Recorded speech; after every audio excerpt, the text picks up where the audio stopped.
Hello dear student, welcome back to our channel R K centre. दोस्तों, आज के video में हम लोग एक मोस्ट इम्पॉर्टेंट क्वेश्चन को क्लियर करने वाले हैं जो कि डिजिटल एजुकेशन से रिलेटेड होने वाला है। तो प्रश्न आपका इस प्रकार से है कि डिजिटल शिक्षा का अर्थ एवं इसके लाभों का वर्णन करें। कहने का अर्थ यह है कि डिजिटल शिक्षा किसको कहते हैं उसके बारे में बताना है और इससे क्या क्या लाभ होता है हम लोगों को उसके बारे में बताना। ठीक है, अब देखिए, मान लीजिए अगर ये क्वेश्चन आपका इंग्लिश में आता है तो इस प्रकार से आपका रहेगा कि describe the meaning and benefits of digital education, कि डिजिटल एजुकेशन के बारे में बताइए कि इससे हम लोगों को क्या लाभ होता है और डिजिटल एजुकेशन हम लोग किसको कहते हैं। ठीक है, तो आपको बिल्कुल भी घबराने की जरूरत नहीं है। अगर बात यहाँ पे आता है डिजिटल शिक्षा का तो आपको सीधा कह देना है कि वैसा शिक्षा जिसमें मनुष्य जो है ना आंतरिक उपकरणों का उपयोग करके शिक्षा प्रदान करता है। मीन्स कह सकते हैं कि वैसा शिक्षा जब मनुष्य इंटरनेट, कंप्यूटर, मोबाइल जैसे उपकरणों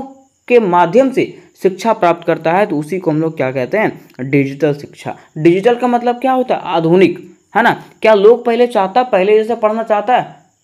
नहीं। ठीक है, पहले दीवार में ब्लैक बोर्ड होता था तो ब्लैक बोर्ड पे लिख के पढ़ाया करते थे, लेकिन अभी क्या वैसा है क्या? नहीं। अब डिजिटल बोर्ड आ चुका है ना, व्हाइट बोर्ड आ चुका है। क्या अब जो है वो दीवार वाला ब्लैक बोर्ड में लिखा करते हैं? नहीं। ठीक है, तो डिजिटल शिक्षा का मतलब होता है आधुनिकीकरण करना, आधुनिक शिक्षा। तो वही कहा गया है कि वैसा शिक्षा जिसमें मनुष्य आंतरिक गतिविधियों का प्रयोग करके, आंतरिक उपकरणों का उपयोग करके शिक्षा प्रदान करता है, शिक्षा प्राप्त करता है, उसी को हम लोग क्या कहते हैं, डिजिटल शिक्षा कहते हैं। ठीक है, जैसा कि इंटरनेट के थ्रू से प्राप्त कर रहा है, कंप्यूटर के थ्रू से, मोबाइल के थ्रू, जैसे मान लीजिए मैं ही आपको भी बता रहा हूँ तो आप मोबाइल के थ्रू से देख रहे हो, है ना। तो यही शिक्षा को हम लोग क्या कहते हैं, डिजिटल शिक्षा कहते हैं। क्या कहते हैं, डिजिटल शिक्षा कहते हैं। ठीक है, अब देखिए बात यहाँ पे आती है, लिखा गया है कि डिजिटल शिक्षा को ई लर्निंग, डिजिटल लर्निंग तथा टेक्नोलॉजी एनहांस के नाम से भी जाना जाता है। कोई पूछेगा आपको कि डिजिटल शिक्षा को कौन से नाम से जाना जाता है, तो आपको कहना है कि डिजिटल शिक्षा को ई लर्निंग, डिजिटल लर्निंग तथा टेक्नोलॉजी एनहांस के नाम से भी जाना जाता है। आगे कहना है आपको इस प्रकार से कि डिजिटल शिक्षा के जरिए विद्यार्थी घर बैठे ऑनलाइन कक्षाओं, वीडियो लेक्चर, ई बुक्स, ई क्विज, ई सर्टिफिकेट आदि का लाभ उठा सकते हैं। पहले ज़माने में क्या था दोस्तों, जैसे अभी भी अगर मान लीजिए अगर आपको ऑनलाइन क्लासेस नहीं मिलते तो आपको क्या करना पड़ता, क्लासेस तो करना ही पड़ता, है ना। तो ऑनलाइन क्लासेस के माध्यम से अगर आपको सारी सुविधाएं मिल जा रही है तो क्या आपको क्लास करने की जरूरत पड़ती है क्या? नहीं। ठीक है, ऑरल क्लास करने की जरूरत पड़ती है? आप सामने से जाकर के क्लास करते हो क्या? नहीं करते हो। ठीक है, आप उपकरण का प्रयोग करके, मीन्स आंतरिक उपकरणों का प्रयोग करके क्या कर रहे हो, अपने एग्जाम की तैयारी कर रहे हो, है ना, पढ़ाई कर रहे हो, शिक्षा ग्रहण कर रहे हो। तो इसी को हम लोग क्या कहते हैं, डिजिटल शिक्षा कहते हैं। ठीक है, तो इसलिए कहा गया कि डिजिटल शिक्षा के जरिए विद्यार्थी क्या कर सकते हैं, घर बैठे ऑनलाइन क्लास कर सकते हैं, वीडियो लेक्चर देख सकते हैं जैसे आप लोग देख रहे हो। ठीक है, फिर ई बुक्स पढ़ सकते हैं, क्विज पढ़ सकते हैं और सर्टिफिकेट भी डाउनलोड कर सकते हैं। किसके थ्रू से, डिजिटल शिक्षा के थ्रू से। ठीक है, अब देखिए बातें यहाँ पे आती है कि डिजिटल शिक्षा के लाभ, कि आखिर डिजिटल शिक्षा के लाभ क्या क्या है। लेकिन इसको जानने से पहले मैं आपको बता देना चाहता हूँ कि दोस्तों अगर आप लोग सेक पेपर डिजिटल एजुकेशन की तैयारी कर रहे हो तो इसकी फुल्ली तैयारी आपको इस चैनल पे करवाया जाएगा और बिल्कुल ही आसान शब्दों में करवाया जाएगा। ठीक है, तो आपको बिल्कुल भी घबराने की जरूरत नहीं है। आपको इसके लिए मेरे चैनल से जुड़ के रहना है और डिस्क्रिप्शन बॉक्स में व्हाट्सएप ग्रुप का लिंक दिया गया है, वहाँ से आप लोग व्हाट्सएप ग्रुप में ज्वाइन हो जाओ। और एक दो क्वेश्चन इसके लिए बताया गया है, इंपॉर्टेंट क्वेश्चन, और कुछ क्वेश्चन करवाया गया है जिसका लिंक आपको डिस्क्रिप्शन बॉक्स में दिया गया है। ठीक है, अब देखिए बातें यहाँ पे आती है डिजिटल शिक्षा के लाभ के बारे में। तो कह सकते हैं कि डिजिटल शिक्षा के कई लाभ हैं, डिजिटल शिक्षा के कई लाभ हैं, मीन्स कई फायदा है जिसका वर्णन जो है निम्नलिखित रूपों में किया गया है। तो देखिए डिजिटल शिक्षा का पहला लाभ क्या है, तो डिजिटल शिक्षा का पहला लाभ जो है वो व्यक्तिगत शिक्षा है। क्या है, व्यक्तिगत शिक्षा। कहने का अर्थ यह है कि डिजिटल शिक्षा के माध्यम से छात्रों को अपनी गति के अध्ययन करने का मौका मिलता है। मीन्स मान लीजिए अगर हम लोग स्कूल में पढ़ते हैं ना दोस्तों, तो क्या होता है कि कोई स्टूडेंट पीछे हो जाता है, कोई विद्यार्थी को नहीं समझ में आता है तो वो पीछे रह जाता है, तो टीचर को जो ना सबको ले करके चलना पड़ता है। लेकिन डिजिटल शिक्षा क्या है, एक ऐसा माध्यम है कि आप जो है ना अपनी गति से तैयारी कर सकते हो। अगर आपके पास गति है कि आप जल्दी जल्दी पढ़ सको तो आप जल्दी भी पढ़ सकते हो। ऐसा नहीं है कि यहाँ पे आपको कोई रोकने वाला है, कोई है क्या? नहीं, आप अपनी गति से क्या कर सकते हो, तैयारी कर सकते हो।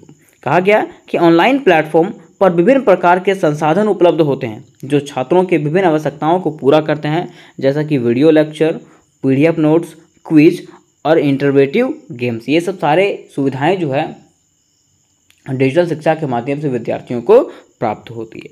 अब देखिए, दूसरा इसका विशेषता की अगर बात करें या तो फिर इसके लाभ की बात करें तो क्या हो जाएगा, लागत की कमी। मीन्स डिजिटल शिक्षा में दोस्तों हम लोगों को ना की लागत लगती है। जैसे मान लीजिए अभी मैं ही आपको पढ़ा रहा हूँ, तो क्या मैंने बोला कि आप मुझे पैसा भेज दीजिएगा? नहीं, ठीक है। इससे जो है ना विद्यार्थियों को जो है ना लागत की कमी होती है। मीन्स इसमें कोई लागत लगाने की ज़रूरत नहीं होती है। कुछ पैसे लगाने पड़ते हैं किसी में, लेकिन उतने ज़्यादा नहीं लगाने पड़ते जितना कि आपको सामने से स्कूल में जाकर के देने होते हैं। तो वही कहा गया है कि लागत की कमी है ना। पारंपरिक शिक्षा अक्सर उच्च कीमत के साथ आती है। मीन्स पारंपरिक शिक्षा जो होती है, जो आपको वहाँ पे जा करके पढ़ना होता है, वो शिक्षा में जो है ना कई कीमत मतलब ऊंचा कीमत देना पड़ता है, जिसमें पाठ्य पुस्तकें और आने जाने से संबंधित कई खर्चे शामिल हैं। लेकिन डिजिटल शिक्षा की अगर बात करें तो इसमें से जो है ना कई खर्चों को समाप्त कर दिया है। किसने? डिजिटल शिक्षा ने, और इसने लागत में कमी किया है। फिर देखिए, इसका तीसरा जो उपलब्धि है, तीसरा जो लाभ है वो क्या है, अनंत जानकारी। में से हम कह सकते हैं कि डिजिटल शिक्षा में जो है ना अनंत जानकारी है, ठीक है। जो चीज़ें हम लोग को किताबों में नहीं मिलता है, वो चीज़ें हम लोग को किस में मिलता है, डिजिटल शिक्षा के थ्रू से मिलता है, ठीक है। आज अगर हम लोग को कोई भी क्वेश्चन की जरूरत पड़ती है, तुरंत गूगल पे सर्च करते हैं, है ना, वो क्वेश्चन तुरंत हमारे सामने आ जाता है, ठीक है। तो ये संभव हो पाया, वो किसके कारण हो पाया, डिजिटल शिक्षा के माध्यम से ही संभव हो पाया है। तो वही कहा गया है कि इंटरनेट की दुनिया बहुत विशाल है। इंटरनेट की दुनिया की अगर बात करें तो ये क्या है, बहुत विशाल है और सूचनाओं से भरी हुई है, जिसमें से अधिकांश मुफ्त में उपलब्ध है, ठीक है। इसमें से अधिकांश चीज़ें जो है ना यहाँ पे फ्री में उपलब्ध है। डिजिटल शिक्षा के उद्भव ने छात्रों के लिए ज्ञान के इस खजाने का पता लगाना और उसके उपयोग करना संभव बना दिया। हमें डिजिटल शिक्षा ने क्या कर दिया है, विद्यार्थियों के जीवन से जो है ना जीवन के लिए बहुत ही महत्वपूर्ण अंग बन चुका है ये।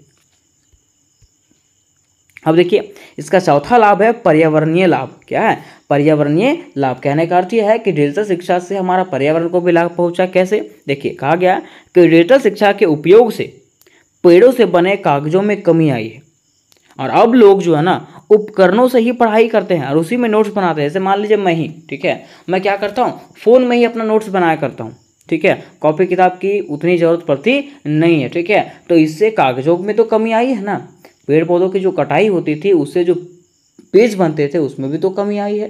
जिस प्रकार से हम लोग कह सकते हैं कि डिजिटल शिक्षा के आने से पर्यावरणीय लाभ भी हुई है। अब देखिए, इसका पांचवा जो लाभ है वो क्या है, स्मार्ट क्लासरूम। दोस्तों, डिजिटल शिक्षा के माध्यम से हम लोग को स्मार्ट क्लासरूम मिलता है ना। स्मार्ट बोर्ड में हम लोग पढ़ते हैं, डिजिटल बोर्ड में हम लोग पढ़ते हैं। तो ये कहा गया है कि आधुनिक ज़माने में चौक से लिखने का समय गया।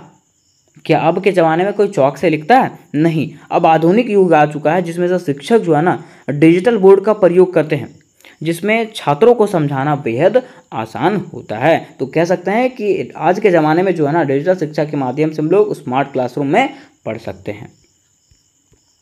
फिर देखिए, इसका छठा जो लाभ है वो क्या है, डिजिटल शिक्षा का कोई समय सीमा नहीं।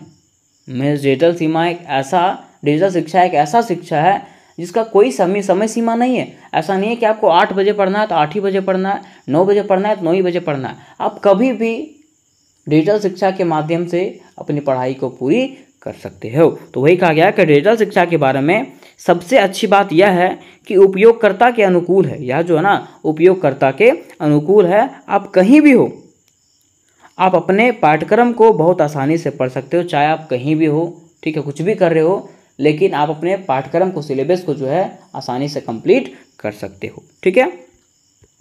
कहा गया है कि आप यात्रा के दौरान भी सीख सकते हैं। आप अब मान लीजिए आप कहीं यात्रा कर रहे हो, ठीक है, तो उसके दौरान भी आप क्या कर सकते हो, ये यहाँ पे ये चीज़ें पढ़ सकते हो। किसके थ्रू से? डिजिटल शिक्षा के थ्रू से।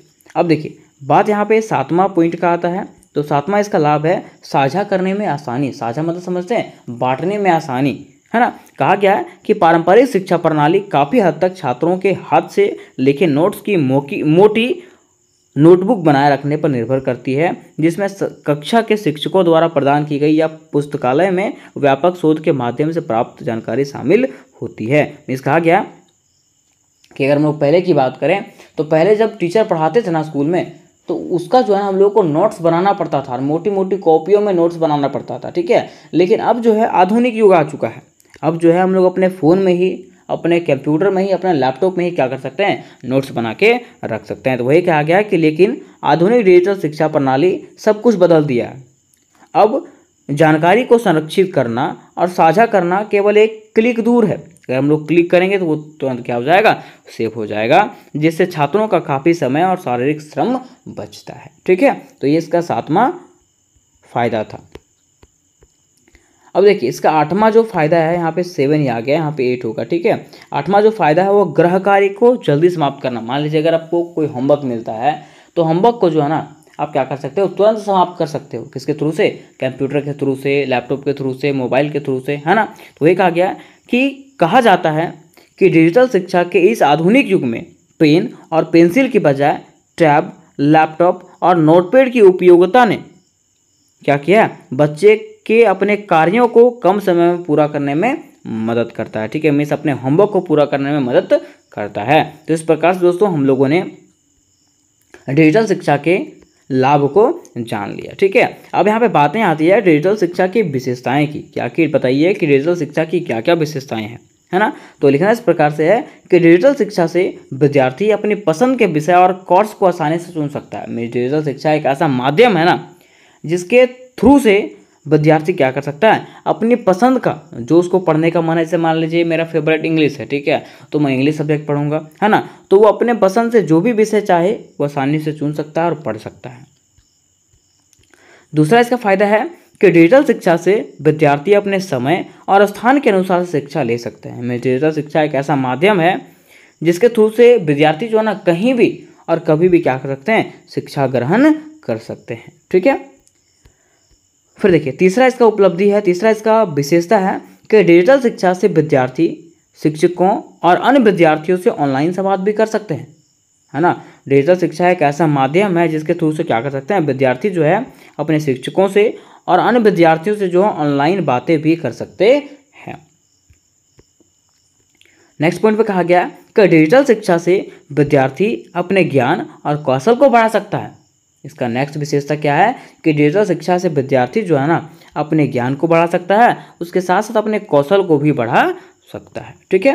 नेक्स्ट पॉइंट पर कहा गया कि डिजिटल शिक्षा से विद्यार्थी अपने रुचि और प्रतिभा के अनुसार से शिक्षा का लाभ उठा सकता है। मीन्स कहा गया है कि डिजिटल शिक्षा एक ऐसा माध्यम है जिसके थ्रू से विद्यार्थी क्या कर सकता है, अपने रुचि के अनुसार से, अपने इंटरेस्ट के अनुसार से और अपने प्रतिभा के अनुसार से क्या कर सकता है, शिक्षा का लाभ उठा सकता है। तो उम्मीद करता हूं दोस्तों कि ये क्वेश्चन आपको क्लियर हो गया होगा, और अगर ये क्वेश्चन आपको क्लियर हो गया होगा तो वीडियो को लाइक करें, अपने दोस्तों के साथ शेयर करें। और मैं फिर बता देना चाहता हूं कि अगर आप लोग से डिजिटल एजुकेशन की तैयारी कर रहे हो तो इसकी फुल्ली तैयारी दोस्तों आपको एकदम ईजी से शब्दों में इसी चैनल पर करवाया जाएगा। तो अपने दोस्तों को इस चैनल के साथ अवश्य जोड़ें और व्हाट्सएप ग्रुप में अवश्य जोड़ें, जिसका लिंक डिस्क्रिप्शन बॉक्स में दिया गया है। तो मिलता है नेक्स्ट वीडियो में, तब तक के लिए जय हिंद, जय भारत।